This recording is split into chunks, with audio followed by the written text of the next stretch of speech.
O'zingiz tanishtirasiz? Men Qurbonqulova. Yaxshimisiz? Qozog'istondan keldim O'zbekistonga. Qayerdan eshitdingiz, Mana Feruzaxon? bitta qarindoshimiz kelgan edi. Aha. Shu 2 haftadan oshdi, mana effektlari juda ham yaxshi. Shuni o'zdan Aha. ko'rib, eshitib, o'zdan ma'lumot olib keyin keldik. Aha. Undagi nimalardan qoniqish Natijalar keyin keldik. ha, shunday bo'ladi. Bo'ldi. Endi shifo istab keldik o'zimiz ham. Ilohim, ilohim. Sizga qanaqa tashxis qo'yildi?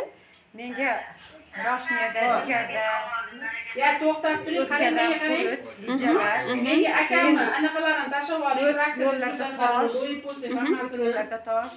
Odamlar rak bo'lmagan odamni sen rak deb qo'yding deb Bosh miyada o'zgarish, xotira pasayishi, keyin xolesterin baland, shunday tashxislar qo'yildi. Aha.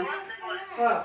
Inshaalloh tuzalib ketganingizdan keyin, hamma kasalliklar bartaraf bo'lgandan keyin yana siz bilan suhbatlashamiz. Inshaalloh. Ilohim qozog'istonliklarga bizdan salomlar aytasiz. Sog' bo'ling. Voy ko'p nima qilsa aytamiz, nima qiladi. Ko'pda bizni qiynalib Dardmandlar.